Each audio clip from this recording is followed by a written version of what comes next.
Tahukah Anda pada hari apa orang paling banyak meninggal karena serangan jantung? Ternyata Senin. Mau tahu jam berapa? Jam 8 sampai 9 pagi. Kebetulan? Tampaknya tidak. Coba diingat-ingat, Senin pagi jam 8 sampai 9. Bertepatan saat apa?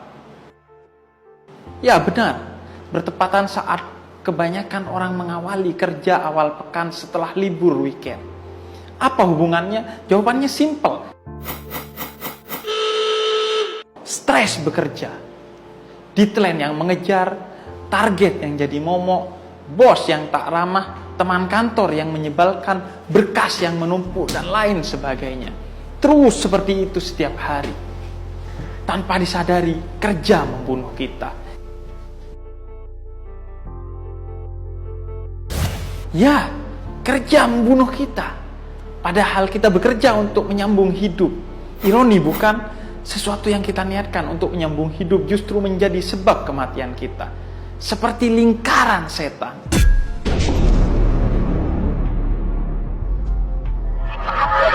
Kita jadi budak pekerjaan, bukan hamba Tuhan. Sehingga kita lakukan apapun untuk pekerjaan. Kita tinggalkan waktu salat karena sibuk kerja. Kita tak berzakat karena sayangi gaji. Kita tak berangkat haji karena tak mau jatah cuti habis. Kita habiskan waktu untuk kerja. Sehingga orang tua, istri, anak terbengkalai. Apalagi jika sampai menghalalkan segala cara dalam bekerja. Singkat cerita, kita jadi budak pekerjaan, bukan hamba Tuhan.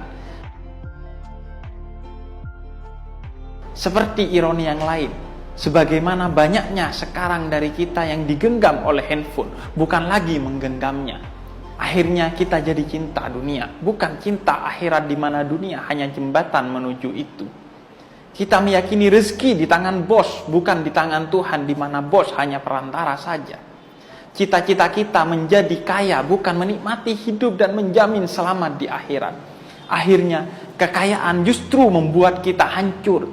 Berapa banyak orang yang kaya, ia sombong sehingga kekayaan justru mencelakakan akhiratnya.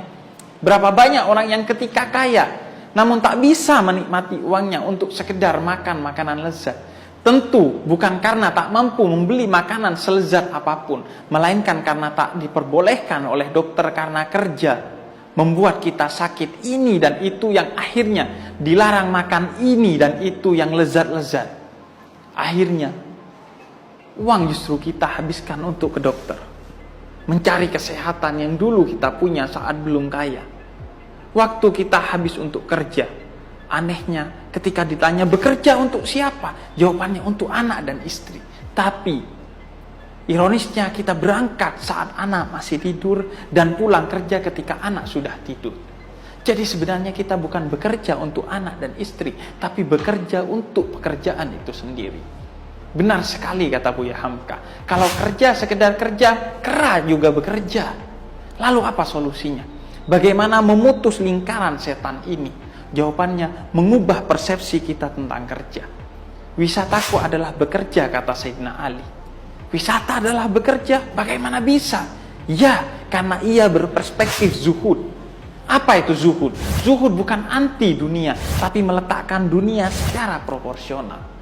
Tak masalah memiliki dunia, asal jangan sebaliknya dimiliki oleh dunia. Letakkan dunia di tangan, jangan di hati. Seperti kata Imam Malik, zuhud itu bukanlah ketiadaan harta, tetapi mengosongkan hati daripadanya. Nabi Sulaiman adalah seorang yang kaya raya.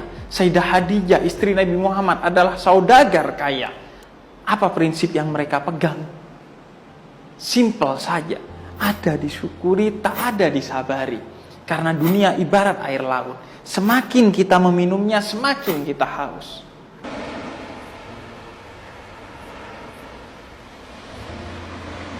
Dalam Islam, kebahagiaan dunia dan keselamatan di akhirat sama sekali tak bergantung pada harta, tapi pada hati.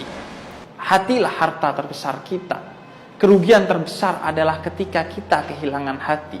Jangan menangis kalau bisnis kita bangkrut. Tapi menangislah ketika hati kita kebal, melihat tetangga yang kelaparan dan iri serta hasut pada tetangga yang kaya. Saat itulah kita sebenarnya telah bangkrut, sebangkrut-bangkrutnya.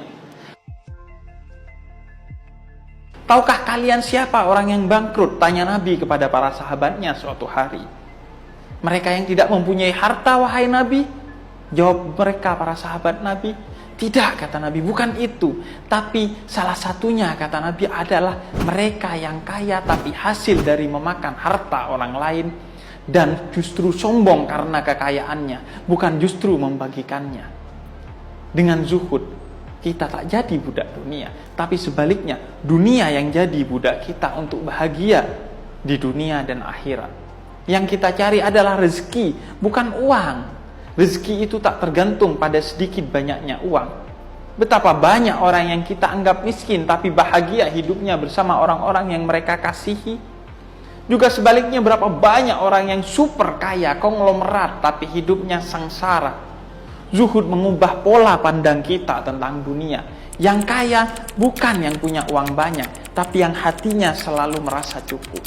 Zuhud, obat mujarab penyembuh semua penyakit itu. Dengan zuhud, kerja total dilandasi tawakal. Kerja sepenuhnya dan selebihnya diserahkan kepada Allah. Karena pada dasarnya Allah menghendaki proses bagi kita. Hasil semua ketentuan Allah. Hasil apapun diterima dengan lapang dada. Itu yang terbaik yang Tuhan berikan kepada kita dan yang paling baik untuk kita terima sebagai manusia.